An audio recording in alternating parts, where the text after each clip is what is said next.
Ladies and gents, boys and girls, my name is Aram. A very warm welcome to the Aram Training Channel. Today's video reached me from Saudi Arabia, the Saudi Arabian national team. It's Isra. She sent this video to me as an individual athlete and asked for some review. Well, before I say anything, let me play the clip. So, Isra has been rowing at the time the video was shot for roughly 9 months, 8.5 months. This is quite spectacular. This is not nothing. If you look at the refinement of her blade work for roughly 8 to 9 months of rowing, I suppose Isra had or has quite an athletic background. Anyway, 36 years old and now part of a new and upcoming team in Saudi Arabia. Super interesting, very, very good work, and I think her technique is really refined. But maybe you spot the same things that I seem to spot. And this is a very classical mistake I see with many also seasoned rowers. It's overdoing it at the catch and therefore having an empty finish. So let's go back a couple frames. As we go to the catch, watch what happens as we reach the catch. See, there's a bit of a stiffness. It looks good. It looks like arms are going forward. It looks like she's perfectly stable, but now at that stage we need a bit more mobility in the body, and the mobility we're looking for is essentially to try to bring the shoulders more the outside of your armpit forward and up a tiny bit, which gives your shoulders, or very precisely put, the lat and the teres major, little strip right there. The lat goes down into the back, exactly the kind of stretch you need in order to be perfectly suspended. And that is extremely important for that phase here. If you want to have full force application mid-drive, it really can only work with legs to upper body transition. I know many people don't do this. They go legs to arms and are still fast. Some people are spectacular athletes, but it doesn't mean they are as effective or as fast as they could be. And my job is to help get the best out of everybody's potential. So in order to do this, we need to make sure we put our body weight behind the stroke, namely at the catch. At that stage, that's a bit too stiff. So the force, if we look at what's happening in terms of force application, the force seems to be going a lot that way, down and forward. And that is always the case when people try to go for a long reach at the catch. You can try this out, try to go forward a lot. It's very likely your shoulders will go up, and it's very likely you will be tight around the delts. You can't avoid being too tight around the delts, but if it means your shoulders go up, we've got an issue. Let's play the old game once more. If you are a frequent viewer of my videos, I thank you very much, and then you probably know what I'm going to do now. It's the lat game. The lat game works the following way. So in rowing, we need the lat. It's one of the biggest muscles we have for the job. It goes from roughly where your triceps is, so it attaches on your upper arm and goes down into the back all the way down. It's a huge bit of muscle, and we need this in order to transfer leverage onto the blade. Now, let's try to blow up your lat. Try to make this very wide. So the idea is you want to impress somebody with I'm Hulk, I'm big, okay? And naturally, you will find yourself doing this with pretty low shoulders. Now, let's try to stay as wide as you possibly can be and go up. And you will probably feel how your lats become narrow. And that is always the case when the shoulders go up. Now, let's bring the shoulders down again and try to have wide lats. All right, you feel how they blow up once more. Okay, we can conclude if your shoulders go up at pretty much any stage of the pull, or of the drive phase to be precise, it's very likely your lat dorsi isn't going to be in the equation of the entire application of muscle chains as much as it should be. And that is exactly the case here at the catch. If you strive for too much reach at the catch, because we need to be long, quote unquote, and you will tighten up the delts way too much, and on top you will lean onto something. Let's see, you could give me your hand right now, and I would rest on your hand, and I would stretch forward. I put more and more body weight onto my hand to stretch forward and out to you. And eventually, a lot of my body weight would be resting. The moment I would like to raise that hand because my blade's got to go into the water in a controlled way, not too deep, then I would have to reduce the body weight. But if I just used my upper body to bring my hands forward, well, of course, I bring the upper body back. And if we watch now what's about to happen, that is precisely it. You see, it's moving the upper body up at the catch. Isra, you are rowing exceptionally well for your 8 to 9 months of rowing. This is spectacular. This is really good. I know many seasoned athletes who have rowed for a long time and they don't row as well as you do. So you can be proud of yourself. Well done. However, if you want to make the next step, this is it. And that's a very important step for many of us. For many seasoned rowers and beginners, it's a mistake many people make. Going for extra reach at the catch, not realizing it's lost reach. Because if you rotate the upper body up, what happens? Look, the blade is going down too deep. If the blade goes down too deep, what happens is that you are creating tremendous amount of slip. So this is the blade. And that's the shaft, okay? So the moment the blade is in the water and it's going down or up, either way, there will be quite a bit of slip, which means you can't lock on to the water as much as you would like to. The thing is, we need to create a pressure difference between the backside and the front of the blades, technically speaking. However, metaphorically speaking, the way our bodies can anticipate that is that we aim to look for a water bubble and we lose parts of it when the blade goes up or down.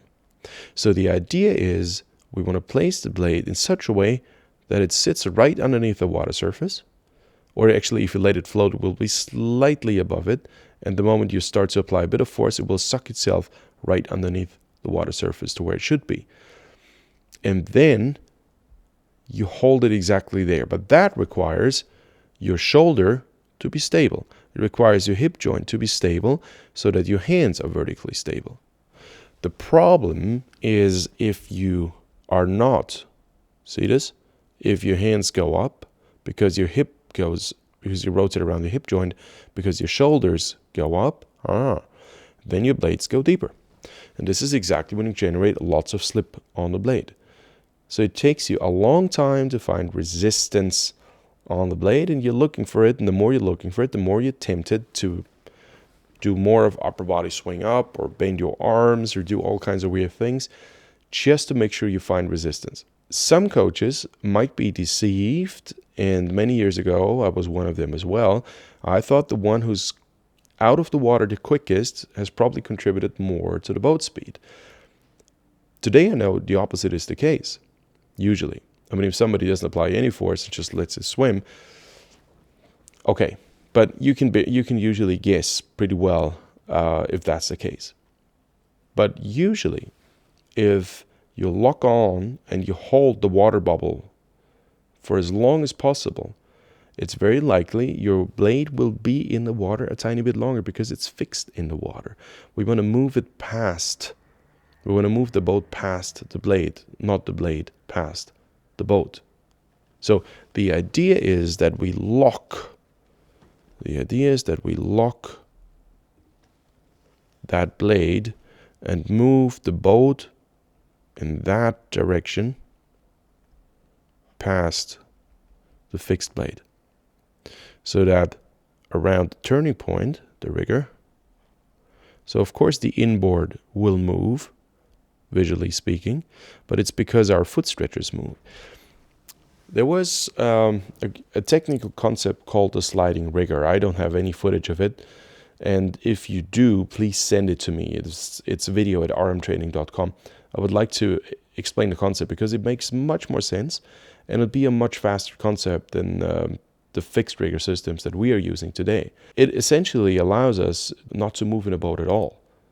we have a fixed seat but a sliding rigger which is connected to the foot stretchers. This is a very, very good system. Now, World Rowing, or FISA, as they call themselves then, I think declared this to be illegal because it was a technical advantage and an innovation. So innovations are not legal in rowing. I'm not joking. Unfortunately, because I think it would have brought times down quite a bit, but it was the decision that was made. And in our case, what we can still use, though, today is the idea that we don't move ourselves at all. We try to move the boat. That requires the blade to be stable, and that requires the body, namely the shoulder and hands and hips, to be absolutely stable. Now, the result of this motion is very well visible here at the finish. Here, Isra, your arms bend early. The question is why. At that stage, it's not very likely you would bend your arms to look for resistance, but your shoulders appear to go up, and it appears to me that you are trying to do more with your arms. The question is why. At that stage, it would be more natural to look for heavy weight behind your oars, because at that stage, legs to upper body, this is where you can get most of the speed done. And I think you're missing out on that very, very, very important speed factor in the boat. And at the finish, you're leaning back at a point of time where the stroke is over. Your blades are about to exit and you're still moving with the upper body a tiny bit. The question is why? And I think it's because you start with an upper body rotation up, and even before that, you bring the upper body forward just before the catch. That little dip, but more because you're stiff around the shoulders. Because you're unstable, because you feel unstable at the catch. But that's something you could practice. For example, you can stop a 3/4 slide, have the blades feathered, so flat, and try to glide out for as long as possible. When we were kids, this was our game. We'd try to glide, see who could hold it longer.